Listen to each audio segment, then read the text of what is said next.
Espero que tuvieron una buena semana. Espero que Dios ha obrado en tu vida durante la semana, durante las últimas 2 semanas.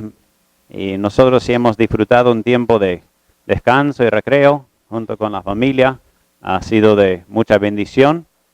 Fuimos al norte y descansamos. Y Dios nos ha dado muchas bendiciones. Es un gusto verlos. Algunos estoy viendo, creo, por primera vez. Bienvenidos, si estás por primera vez aquí. Y nos gustaría que nos den sus datos más adelante para que podamos estar en contacto y orar por ustedes. Gracias por venir. Quizás habías venido hace tiempo, pero no nos has dado tampoco tus datos todavía. Como digo, nos gustaría tenerlos para poder estar en contacto y estar orando por ustedes. Les invito a abrir sus Biblias a Números 26. Sabes que a veces la Biblia se puede confundir. Escuché la historia de un hombre que miraba la Biblia, abrió la Biblia al azar, era un inconverso, abrió la Biblia y miró, ahí dice números. Él dice, bueno, a mí no me gustan los números, no soy así de números, así que buscó otra vez y ahí vio a Job. Bueno, la palabra Job en inglés también significa un trabajo. Y él dice, bueno, ya tengo trabajo, así que mejor cierro la Biblia. Bueno, hermanos, en sí todos necesitamos la Biblia, ¿verdad? Todos necesitamos la Biblia, necesitamos escuchar la Biblia, necesitamos prestar atención a la Biblia, necesitamos que Dios obre en nosotros a través de la Biblia. Y esto es sin duda, necesitamos que Dios obre en nosotros. A veces estamos en un culto, si tú has estado asistiendo un tiempo, estoy seguro que yo nunca he hecho esto, sin duda. Eso es sarcasmo por si acaso. Pero a veces un predicador dice, y para terminar, y después va mucho tiempo más todavía, ¿no es cierto? En conclusión, y sigue hablando varios minutos todavía. Bueno, yo siento que esta parte de números es algo así, porque como ven ahí en la hoja, dice acá preparaciones para entrar. Y entonces quería poner ahí últimas preparaciones o preparaciones finales, pero para ser sincero, todavía nos falta un libro más antes de entrar a la tierra prometida, la cual es el libro de Deuteronomio. Entonces hemos estudiado poco a poco los libros de Génesis, Éxodo, Levítico, y ahora estamos terminando Números, si Dios permite.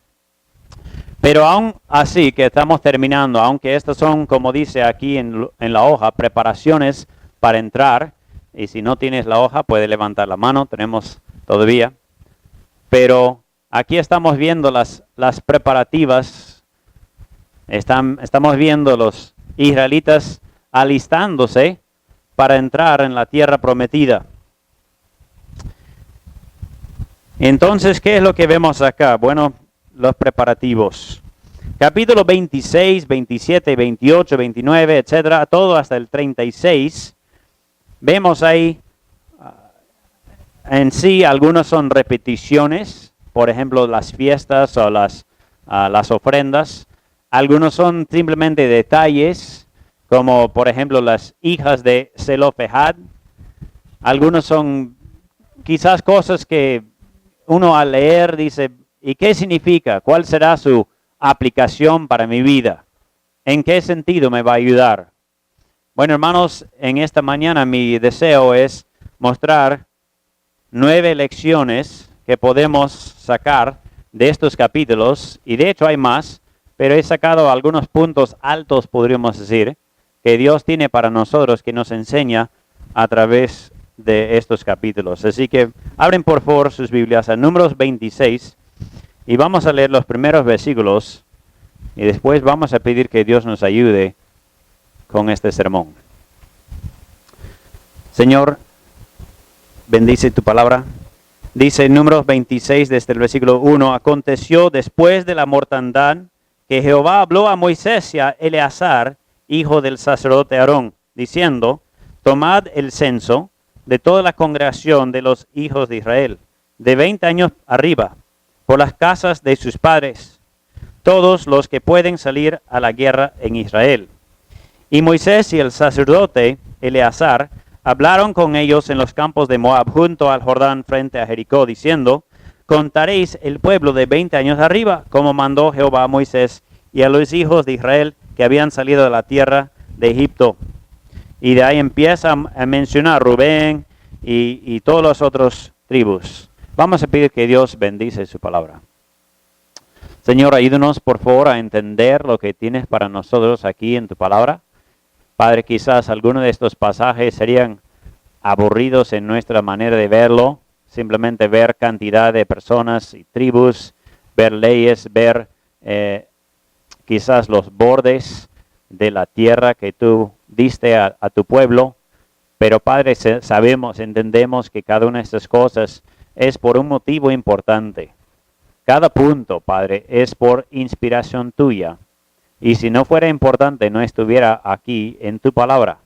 Así que ayúdanos, por favor, rogamos. Padre, pidemos que nos ayudes a comprender y a entender tu palabra para nosotros esta mañana. Señor, ayúdanos a saber que todo lo que has escrito es para nuestro crecimiento y edificación. En el nombre de Jesucristo, amén. Bueno, aquí hermanos, estamos viendo en Números capítulo 26, otro censo. Ahora quizás tú dices, yo me acuerdo de un censo en otro momento. David tomó un censo, ¿se acuerdan? David tomó un censo y cuando él tomó el censo, su general dijo, no lo hagas, señor rey. ¿Por qué? Porque Dios había dicho, no vayan a tomar censo. ¿Por qué? Bueno, si comparas esos dos censos son muy parecidos. La diferencia siendo que cuando David tomó el censo fue por su propio deseo, fue por su impulso y fue para contar cuántos soldados tengo, cuánta fuerza tengo, cuánto puedo yo. En este caso vemos que es un poco distinto.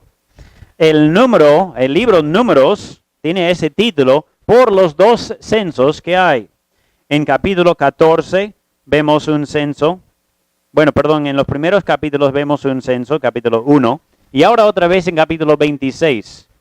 Y quizás es por esto que muchas personas dicen, bueno, estos libros, ¿qué tienen que ver con mi vida? Enumerar las tribus, enumerar por familias, por grupos, ¿qué tiene para mí?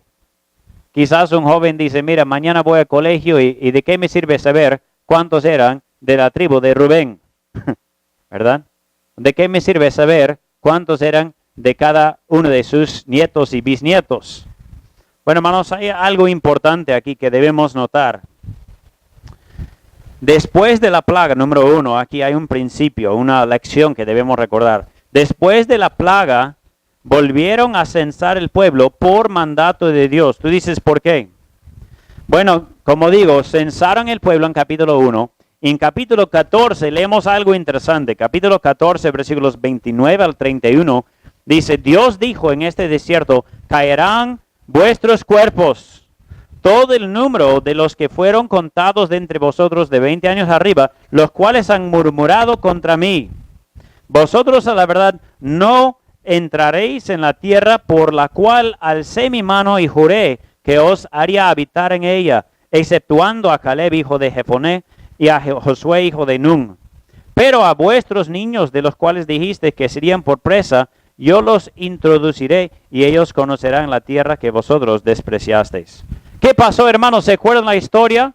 En capítulos 12 y 13, Dios manda los espías. Realmente fue el deseo del pueblo, no tanto de Dios, pero Dios dice ya, que se vayan. Y entraron los 12, de los cuales 10 dijeron, sí, es bonita la tierra, pero no vamos a poder.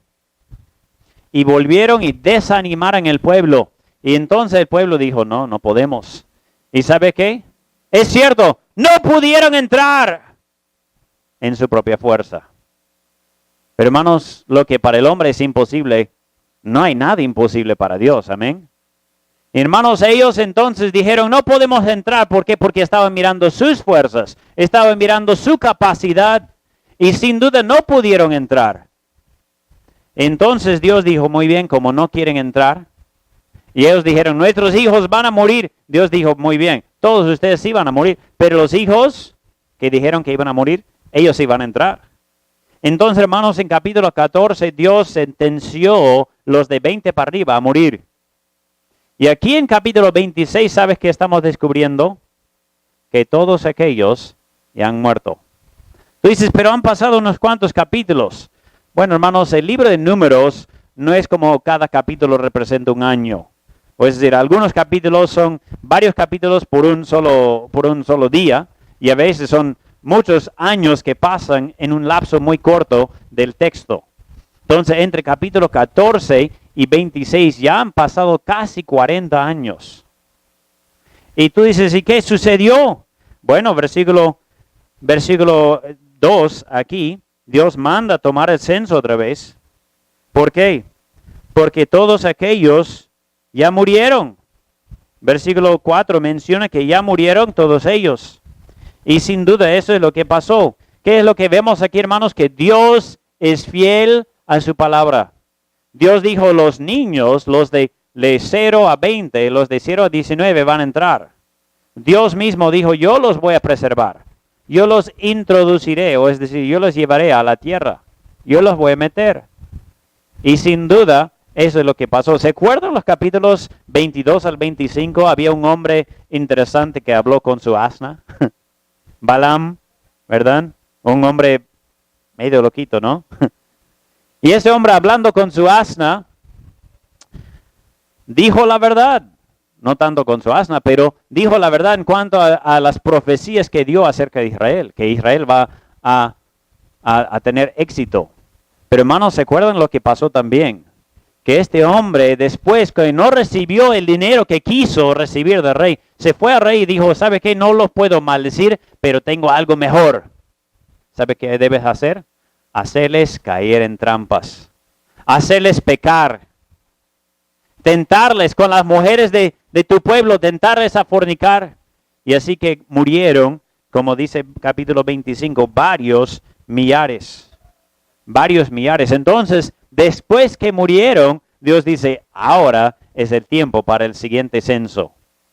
En su soberanía, Dios controló quién cayó y Dios los mató con una plaga y con los serpientes, ¿se acuerdan? Los serpientes de fuego y con las otras plagas que Dios mandó. Todo esto mató con todas esas cosas y también con el tiempo murieron todos los de 20 para arriba. Entonces Dios está mostrando que Él es fiel a su palabra. Ellos volvieron a censar el pueblo por el mandato de Dios. Y aquí en Números 26, leamos versículos 63 al 65.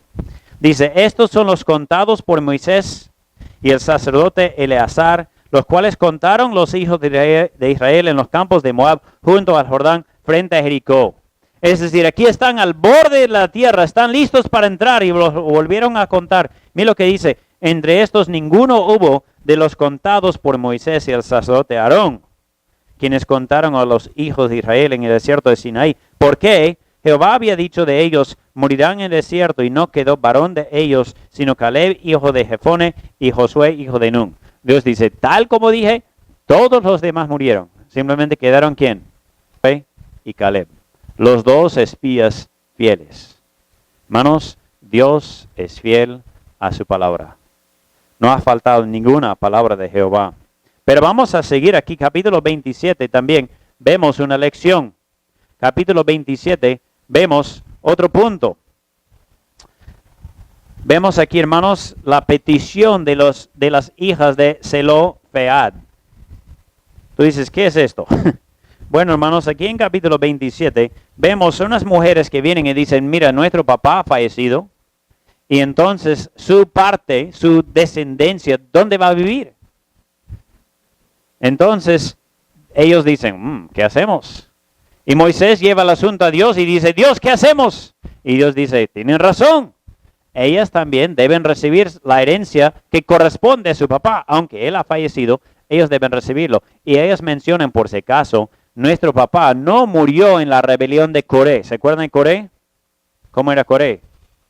Moisés, no quiero que tú seas líder. La tierra lo tragó. ¿Okay? Entonces, eso es un resumen. Entonces ella dice, no, nuestro papá no era parte de esta rebelión. ¿Por qué? Porque en tal caso ellos perderían su herencia. Pero ellos dicen, no fue así. Entonces Dios dice, es verdad.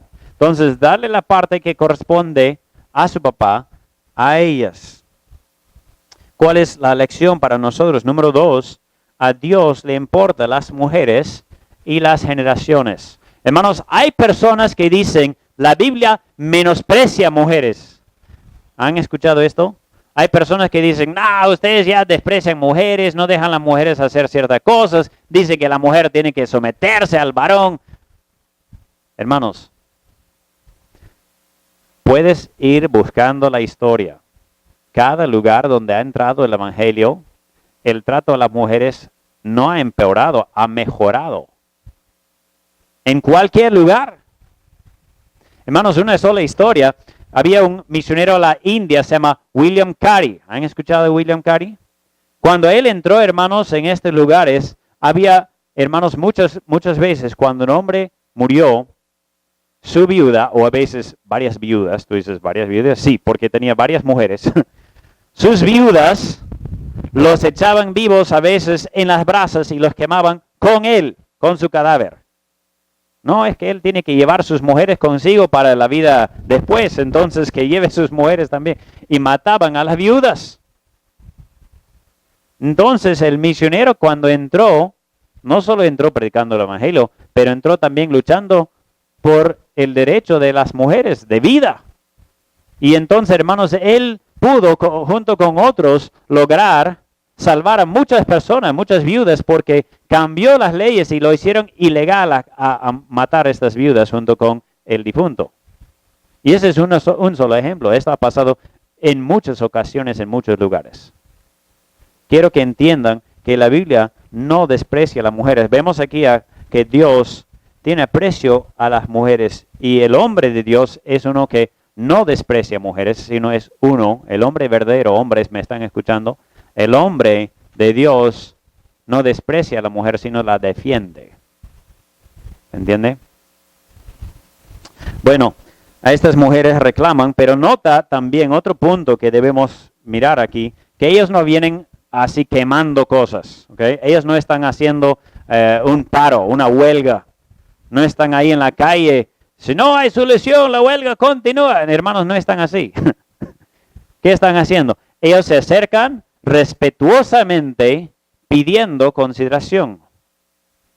Hermanos, debemos aprender algo, que hay una manera correcta de acercarnos a los líderes. Hay una manera correcta de suplicar una consideración, un cambio. Y ellas hicieron esto. Bueno, no solo esto, pero vemos otra aplicación, otro principio aquí en capítulo 27. Aplicación número 3. Dios mostró su seriedad en cuanto al pecado. Mira versículos de 12 al 14. Jehová dijo a Moisés, sube a este monte, Abarim, y verás la tierra que he dado a los hijos de Israel. Y después que la hayas visto, tú también serás reunido a tu pueblo, como fue reunido tu hermano Aarón. Pues fuiste rebeldes a mi mandato en el desierto de Sin, en la rencilla de la congregación, no santificándome en las aguas a ojos de ellos. Estas son las aguas de la rencilla de Cádiz en el desierto de Sin. ¿Qué pasó? Moisés rebeló. Tú dices, ¿qué hizo? Bueno, quizás aparentemente algo tan pequeño, pero para Dios fue algo grande. ¿Qué hizo? Dios dijo, hablad a la peña. ¿Y qué hizo Moisés? Lo golpeó con su vara. Tú dices, pero eso es una equivocación. No. Dios dijo algo específico. Y Moisés sabía qué hacer. Sin embargo, escogió hacer otra cosa. Hermanos, escúchame por favor. Cuando Dios indica qué debemos hacer, por más pequeño que sea, eso es lo que debemos hacer. No, pero es una cosa pequeña. No.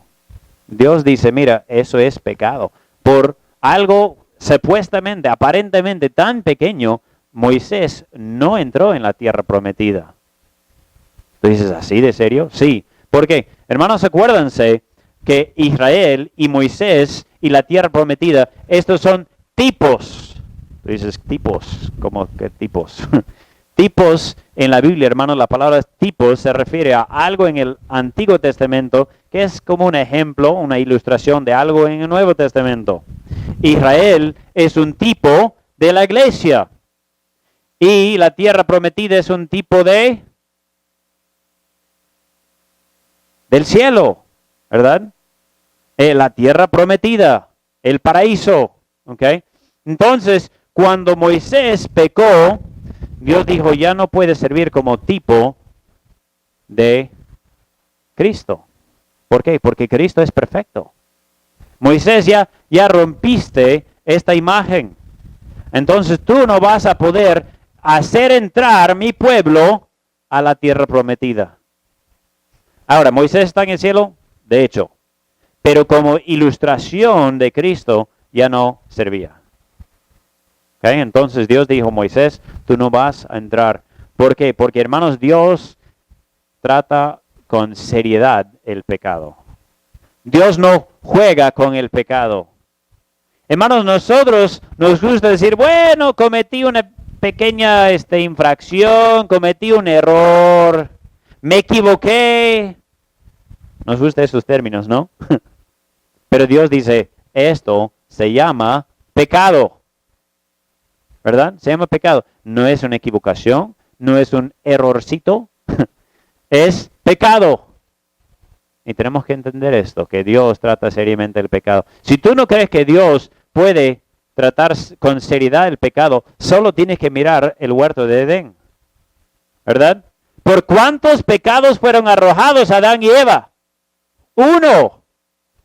El libro de Santiago, capítulo 2, versículo 11, dice, cualquier que guardare toda la ley, pero ofendiere en un punto, se hace culpable de todo.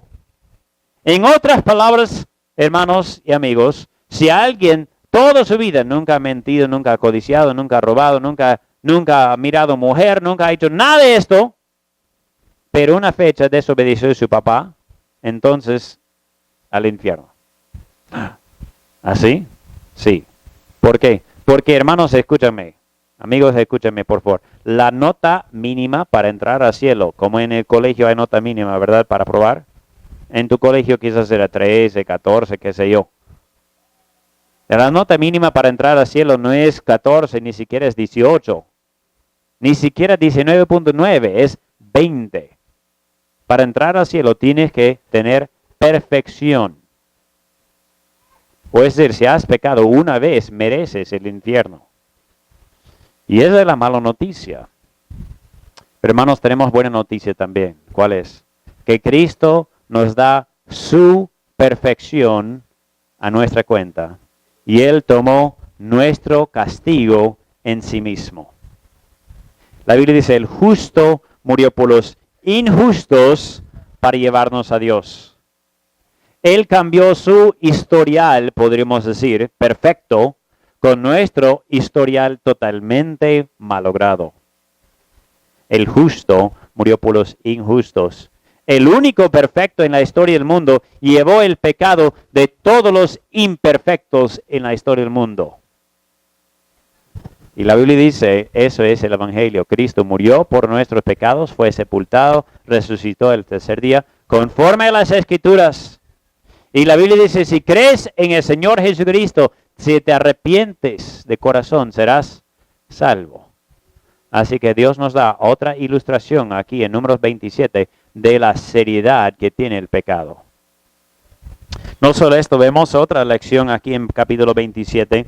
Número 4, Dios requiere de un líder digno para su pueblo. Aquí en versículo 18, Jehová dijo a Moisés, toma a Josué, hijo de Nun, varón en el cual hay espíritu, y pondrás tu mano sobre él, y lo pondrás delante del sacerdote Eleazar y delante de toda la congregación, y le darás el cargo en presencia de ellos, y pondrás de tu dignidad sobre él, para que toda la congregación de los hijos de Israel le obedezca. Hermanos, aquí estamos viendo que una sucesión, ¿no es cierto? El líder va a morir, y Dios dice, antes que te vayas, vamos a establecer otro líder. Hay una sucesión. ¿Y quién es? Dios dijo, vamos a tener competencia. ¿Quién tiene más conocimiento? No. Vamos a ver quién tiene más habilidad. No. ¿Quién es el más fuerte? No. Imagínate, vamos a hacer una competencia, a ver quién tiene más fuerza en el brazo. ¿Dios dice esto? No. Dios dice, ¿quién va a ser el líder? Josué. ¿Quién era Josué? Hermanos, la Biblia explica en otro punto que cuando todos los demás se iban, ahí estaba el tabernáculo en medio del campamento, todos los demás se iban y Josué se quedaba ahí. Era un hombre que tenía comunión. Hermanos, es interesante, si miras en 1 Timoteo capítulo 3, los requisitos del pastor, ahí no dice por si acaso que se fue al seminario, ahí no dice que él ha memorizado 2000 versículos, ahí no dice que él es el más inteligente, menos mal. Ahí no dice muchas cosas, pero ¿qué es lo que dice? Dice que tiene que ser una persona de carácter digno.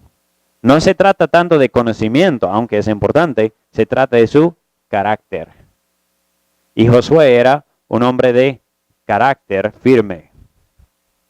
Cuando todos los demás decían, no podemos entrar, él y uno más, con los dos, entre dos personas, quedaron con convicción firme. Dios ha dicho que podemos entrar a la tierra prometida y sí podemos. Era un hombre de convicción firme. Hermanos, es importante que la iglesia, vuelvo a decir, la iglesia es como Israel es como un tipo, una ilustración de la iglesia. Es importante que la iglesia elija líderes de convicciones firmes, líderes con calificaciones, líderes que cumplen con los requisitos que Dios ha puesto en su palabra. Dios requiere de un líder digno para su pueblo. A lo largo de toda la Biblia, vemos que el pueblo sube o baja dependiendo en gran parte en su líder. Cuando vemos líderes malos, piensa en los reyes de Israel y Judá. Cuando vemos líderes malos, vemos todo el pueblo bajando.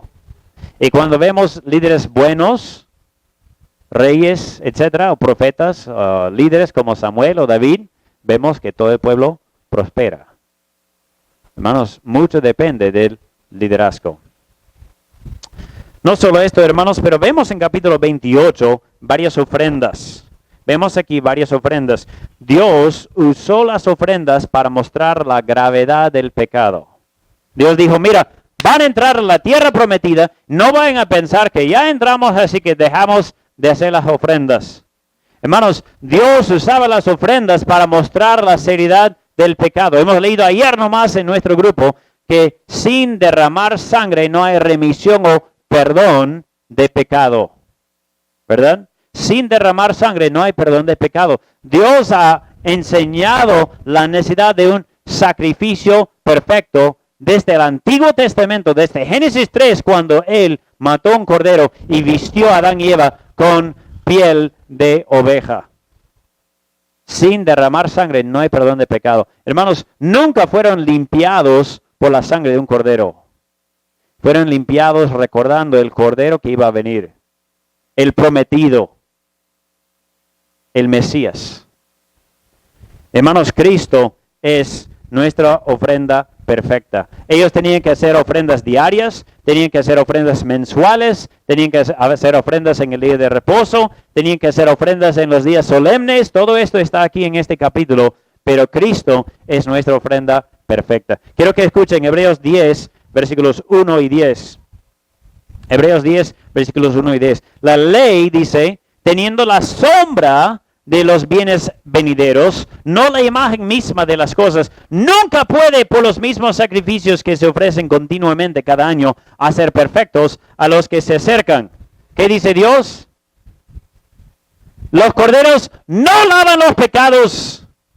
Pero ¿qué dice? Somos santificados mediante la ofrenda del cuerpo de Jesucristo, hecho una vez para siempre. Una vez para siempre. Hermanos, imagínate cuántos millones de animales murieron en estas ofrendas y sacrificios que hacían diariamente, cada día de reposo, cada fiesta. Millones y millones y millones de animales. ¿No te daría pena traer tu mejor animal a matarlo por algún pecado que has cometido? Imagínate que tuviéramos que hacer lo mismo hasta ahora. Ya ayer vi algo, ayer miré algo, ayer mentí, etc. Hoy día tengo que traer mi animal. ¿Tú crees que te duele más el pecado, no? Sería más difícil seguir pecando si sabiendo mañana voy a tener que llevar ofrenda. ¿Verdad? O el gallo. Hermanos, Dios nos está mostrando la importancia, el costo. Porque Él dio su propio Hijo. La ofrenda más grande que pudiera dar. Así que aquí en capítulo 28, vemos número 5, Dios usó las ofrendas para mostrar la gravedad del pecado. Capítulo 29, vemos las fiestas solemnes. Aquí menciona 5 de las fiestas, pero en Levítico 23, si alguien quiere estudiar el tema, en Levítico 23 vemos todas las fiestas enumeradas y explicadas. Aquí vemos la Pascua. ¿Qué representa la Pascua? Por si acaso, cada fiesta tiene un significado futuro. Tiene, por decir, es casi como que la misma fiesta es una profecía. La fiesta aquí en capítulo 28, la Pascua, muestra la muerte de Cristo. Si quieres anotar, hermanos, es fascinante, de verdad. Es encantador entender estas fiestas. Cada fiesta tiene algún significado. La fiesta de la Pascua, ¿se acuerdan qué era la Pascua? Tenían que matar el cordero perfecto y aplicar su sangre a los linteles y postes de la casa. Hermanos, esto muestra la muerte de Cristo, ¿no es cierto? Nuestro cordero perfecto, quien tuvo su sangre aplicado a un madero, ¿no es cierto? Eso es uno. En Levítico 23 vemos otra fiesta, se llama panes sin levadura. Panes sin levadura. Eso es, hermanos, la perfección de Cristo. Cristo es nuestro cordero perfecto. Y por si acaso la aplicación para nosotros es debemos sacar la levadura, el pecado, de nuestras vidas. Debemos limpiarnos y purificarnos, dice la Biblia. Aquí en capítulo 26, desde el versículo 26, vemos otra fiesta, se llama las primicias. Las primicias. ¿Te acuerdas en el Nuevo Testamento habla de Cristo como las primicias o primogenitura? ¿En qué sentido? Él es el primero en resucitar. La fiesta de las primicias nos enseña de la resurrección de Cristo. Él es el primero, dice el apóstol Pablo, de resucitar. No solo esto, pero vemos también en Levítico 23, otra fiesta se llama Pentecostés. ¿Cuándo es Pentecostés? Pente viene de la palabra 5 o 50. Pentecostés es 50 días después de la Pascua viene esta fiesta. ¿Qué es Pentecostés? Es el tiempo de la cosecha. Pentecostés es la fiesta de la cosecha, que representa la cosecha de Cristo. Nota, hermanos, es interesante, es bastante interesante. Primero viene Pascua, la muerte de Cristo. Después viene la perfección de Cristo. Después viene aquí el otro, que es panes sin levadura, perfección de Cristo. Después viene primicias o resurrección de Cristo. Y ahora viene Pentecostés. ¿Cuál es Pentecostés? La cosecha. ¿Okay? Hermanos, Cristo murió más o menos 2000 años atrás. ¿En qué estamos ahora? Estamos en el tiempo de la cosecha. Hermanos, Dios dijo, id a todo el mundo y predicad el evangelio. Estamos en el tiempo de la cosecha. Si tú hablaras con un judío, él te explica todo esto mucho mejor que yo. Hermanos, los judíos entendían el significado de estas fiestas. Para ellos no era algo nuevo. Algunos de ustedes están mirándome como, wow, no sabía. Amén. Yo también tuve que aprender en algún momento. ¿Okay? Entonces, estamos en el tiempo de la cosecha. la fiesta de Pentecostés. Después de esto, ¿sabes cuál es el siguiente? Capítulo 29, desde el versículo 1. La siguiente es la fiesta de trompetas. ¿Alguien tiene alguna idea a qué se refiere? En el Nuevo Testamento, ¿recuerdan algo de trompetas? Cristo volverá y sonará trompeta y ahí será el arrebatamiento, el rapto. En trompetas, la idea es el fin de la cosecha de Cristo. Trompetas es el fin de la cosecha de Cristo.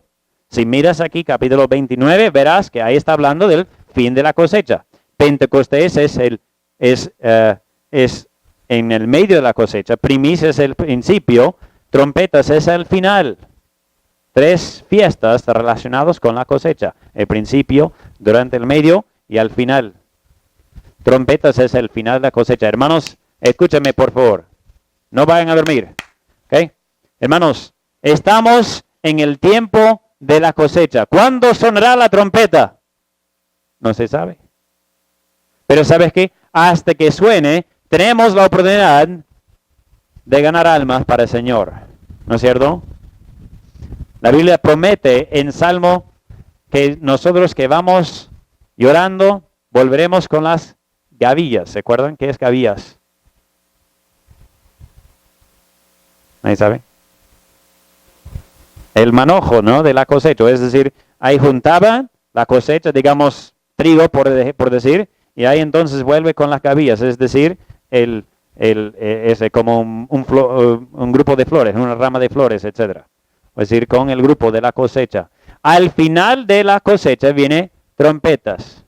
Cuando ya no vamos a poder sacar más cosecha. Ya no vamos a poder ganar más almas después de esto. Ahora estamos en tiempo de cosecha.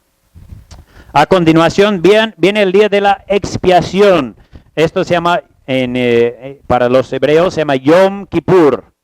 Eso es el sacrificio vicario o sustitutorio de Cristo. Día de la expiación, otra fiesta que celebra que Cristo pagó todos nuestros pecados. Y al final es la fiesta de tabernáculos. La fiesta de tabernáculos, capítulo 29, desde el versículo 12. Y esta fiesta representa tabernáculo. ¿Qué significa tabernáculo? La presencia de Dios con nosotros, Emmanuel, Dios con nosotros. Tabernáculos, hermanos, es que vamos a estar eternamente con Cristo. Cada fiesta tiene su lección para ellos y para nosotros. Continuamos rápidamente, hermanos. Hay tanto aquí, me gustaría ver todo, pero quiero mirar lo que dice aquí a continuación. Capítulo 30, vemos votos de hombres y mujeres. Votos de hombres y mujeres. Mira lo que dice aquí en capítulo 30. Dice, habló Moisés a los príncipes de las tribus de los hijos de Israel, diciendo, esto es lo que Jehová ha mandado. Cuando alguno hiciere voto a Jehová o hiciere juramento ligando su alma con obligación, no quebrantará su palabra, hará conforme a todo lo que salió de su boca. Entonces, nosotros debemos ser personas honestas y fieles. Dios dice, si hagas un juramento, un voto, si haces una promesa a Dios, cúmplelo. Cúmplelo. Hermanos, eso no es difícil de entender, pero a veces es difícil de hacer. Dios quiere que cumplamos nuestras promesas. ¿Por qué? Porque nosotros entendemos que Dios es fiel. Dios es honesto. Dios cumple su palabra. Y por ende, si somos sus hijos, debemos parecer a Él. ¿Verdad? Dios dijo, sed santo porque yo soy santo. Dios dice, debemos imitarlo en lo que se pueda. Entonces debemos ser fieles, debemos cumplir con nuestra palabra. Dios quiere, número 7, que cada uno cumpla con su palabra. ¿Por qué? Porque Dios cumple. Notamos algo más aquí en este mismo capítulo, algo interesante. Si no habías leído esto antes, quizás te vas a sorprender. Pero aquí en versículo 3 leamos, dice, mas la mujer, cuando hiciere voto a Jehová, y se ligare con obligación en casa de su padre en su juventud, si su padre oyere su voto y la obligación con que ligó su alma, y su padre callare a ello, todos los votos de ella serán firmes, y toda obligación con que hubiera ligado su alma firme será. Mas si su padre le vedare el día que oyere todos sus votos y sus obligaciones con que ella hubiera ligado su alma, no serán firmes. Y Jehová la perdonará por cuanto su padre se lo vedó. Dices, ¿qué es esto? Hermanos, es algo un poco interesante aquí, pero ¿qué es lo que Dios dice? Dios dice, hombre, cuando toma un voto, tiene que cumplirlo, sí o sí. ¿Okay? Una promesa, un voto, una promesa, un juramento. Pero él dice, si una mujer dice a Dios, Señor, yo voy a hacer algo, yo voy a hacer esto, yo voy a hacer el siguiente. Dice, si su padre o su esposo lo escucha, el día que lo escucha, él lo puede negar. Él puede decir no. Y entonces dice, ella no será culpable por no cumplir el voto. Ahora, si el mismo día que él escucha el voto, digamos que él está de viaje, un día vuelve y ella dice, papá, yo le he dicho al Señor, voy a hacer lo siguiente. Él tiene durante todo ese día para decidir si puede o no puede. Si él dice no, entonces ella está libre. Tú dices, pero mira, se supone que la relación con Dios es personal. ¿Cómo es que un hombre puede negar el voto de su esposa o de su hija? Bueno, hermanos, estamos volviendo a recordar algo que Dios ha dicho en Efesios 5. Dice Efesios 5 desde 22, las casadas estén sujetas a sus propios maridos como al Señor, porque el marido es cabeza de la mujer, así como Cristo es cabeza de la iglesia, la cual es su cuerpo, y Él es su Salvador. El orden de Dios es que haya sumisión en la casa. Ahora, algunos ya están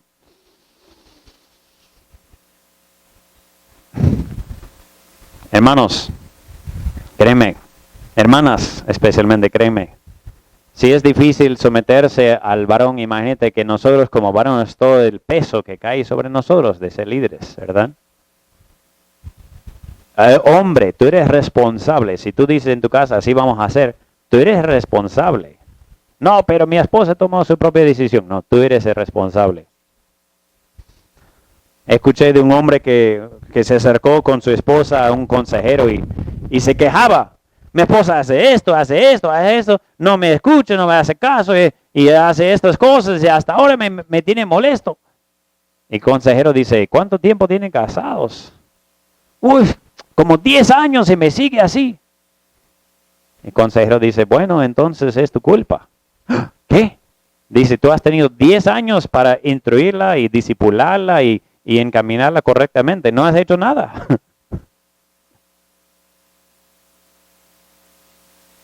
Hermanos, ¿me estoy explicando? El hombre, la Biblia dice, es la cabeza del hogar. Tú dices, pero no, eso es machismo. No, hermanos, eso es Biblia. ¿Ok? Eso es Biblia. ¿Ok? Si a ti no te gusta, puedes quejarte con Dios, pero no conmigo. ¿Ok?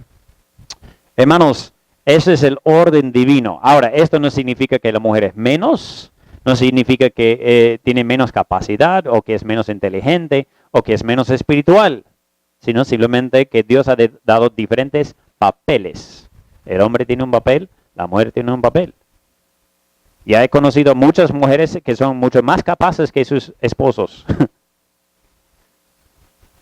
y mujeres, por favor, si tu esposo es un poco menos, no le hagas sentir menos. ¿Eh? Pero hermanos, ese es el orden establecido por Dios en el matrimonio. Por si acaso, eso no es cada mujer tiene que someterse a cada varón. No, eso no es lo que la Biblia dice. ¿Okay? Eso es en el hogar siendo casados. ¿Me explico? ¿Okay? Entonces, varones, ya es hora de ponerte pantalón. Sé el líder que Dios quiere. No digas, mi esposa va a tener devocionales con los niños. Tú eres la cabeza. No digas, no, pero ella sí va a leer la Biblia con ellos, va a orar con ellos, y etc. Tú eres la cabeza. Bueno, que ella tome sus decisiones, que haga según lo que le parece. No, tú eres el líder. ¿Me explico? Varones, es hora de tomar en serio eso de crecer espiritualmente. No seamos flojos, no dejemos las cosas espirituales a las mujeres. Continuando, hemos visto número 8, Dios estableció un orden en el hogar. Capítulo 31, vemos venganza de Israel contra Madián. Y en los capítulos 33 al 36 también vemos algunos detalles más, partes de la historia. De hecho, hay muchas cosas para aprender en cada uno. Pero quiero terminar con algo más que vemos aquí en capítulo 32. Aquí en capítulo 32 vemos Rubén y Gad, dos de las tribus, se establecen al oriente del Jordán. Entonces aquí están, han venido, capítulo 32, si quieres mirarlo, han venido, ellos ven, ¡wow! Esta tierra es bien bonita.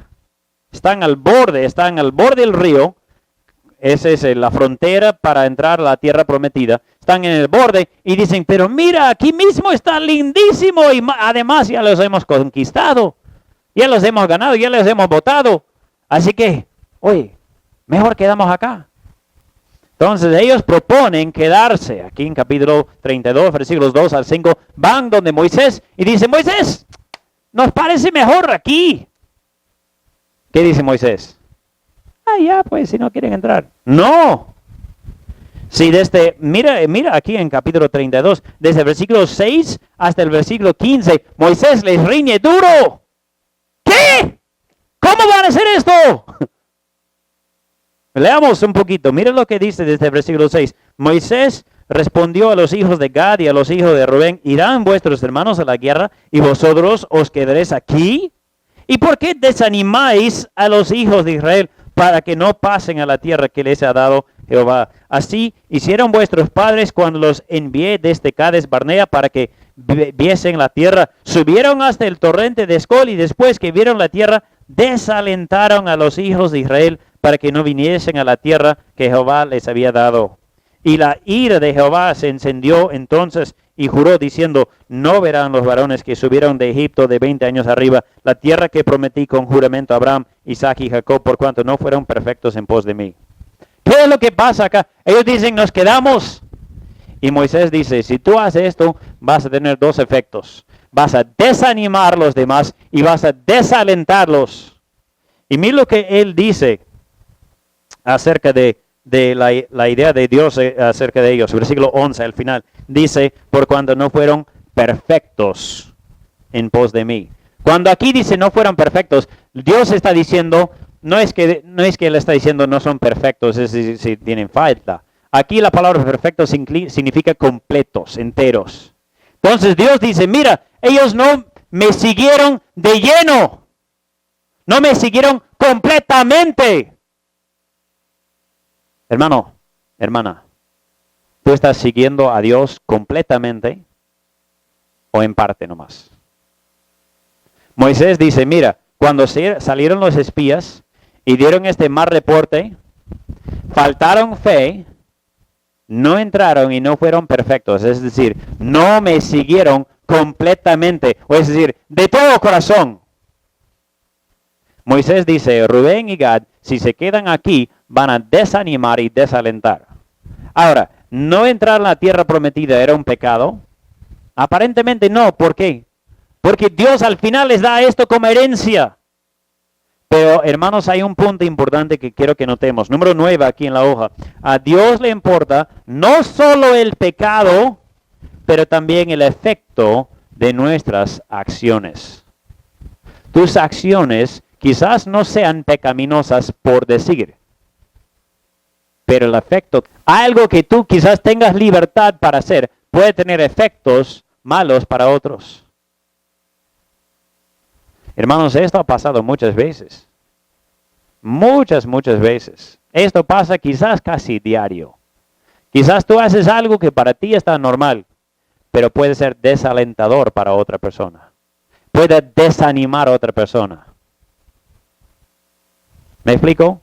Hermanos, nosotros debemos preocuparnos no solo por el pecado, pero por el efecto que tendrá en nuestros prójimos. Especialmente los que estamos aquí. ¿verdad? La Biblia dice, haced bien a todos, especialmente a ¿quién? La casa de Dios. Hermanos, debemos preguntarnos antes de tomar una decisión, ¿qué efecto tendrá esto en mis hermanos? ¿Qué pueden pensar ellos? ¿Cómo puede afectar a ellos? Si un amigo, si un hermano, si alguien de la iglesia me ve haciendo esto, ¿cómo le puede afectar? Por ejemplo, muchas personas, muchos creyentes, piensan que uno puede tomar alcohol. Bueno, puede tomar un vaso de vez en cuando, dicen, ¿no?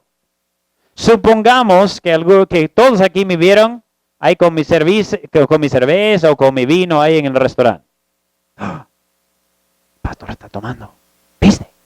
De pronto ya está pasando la voz, ¿no? Todos. ¡Ah! ¿Has visto? El pastor estaba ahí tomando. ¿Qué efecto puede tener? Supongamos que no es pecado, por decir, que no es pecado que estoy tomando. Yo tengo mi propia opinión, pero supongamos que no fuera pecado. ¿Qué efecto podría tener en otros? Totalmente negativo, ¿sí o no? Entonces sí podemos, ¿verdad? Ya, si él puede, entonces nosotros también. Y ya no están tomando un vaso, ya están festejándose con cajas de cerveza. ¿Sí o no? Hermanos, es así. ¿Verdad? Supongamos que han quedado con alguien, vamos a ir a evangelizar. Y la persona, por algún motivo, dice, no voy. Eso puede tener un efecto desalentador para la otra persona, ¿verdad? O es decir, tenemos que preocuparnos no solo por no romper el mandamiento. Tenemos que preguntarnos, ¿qué efecto va a tener en mis hermanos? Entonces, Moisés dice, no pueden hacer esto. Entonces ellos un poco cambian su idea. Entonces sí, vamos a entrar antes y vamos a pelear. Si esto era su idea, entonces ¿por qué no dijeron esto en el principio? ¿Te das cuenta? No. Primero, vamos a quedarnos. Y cuando Moisés les riñe, dicen, ya, entonces sí, vamos a entrar a pelear primero. Entonces, hermanos, aquí en estos capítulos, creo que nos damos cuenta que Dios tiene muchas lecciones para nosotros. Muchas cosas que podemos y debemos aprender. ¿Qué has aprendido de Dios hoy? ¿Qué has visto de tu propio carácter? De tus acciones. ¿Eres salvo y seguro de tu salvación? ¿Qué cosas estás cometiendo que puedan afectar a otros? ¿Creyentes o no creyentes? Vamos a orar, por favor. Gracias, Señor, te damos por tu bondad. Gracias por tu obra en nuestras vidas. Gracias, Padre, porque tú nos estás transformando a través de tu palabra. Pedimos, Padre, que sigas transformándonos, que sigas cambiándonos, que sigas moldeándonos para tu gloria. Gracias, Señor, te damos por lo que has hecho en nuestras vidas a través de este libro de Números. Ayúdanos, por favor, a seguirte de todo corazón, a seguirte de lleno, a buscarte a ti primero sobre todas las cosas. Gracias, Señor, en el nombre de Jesucristo. Amén.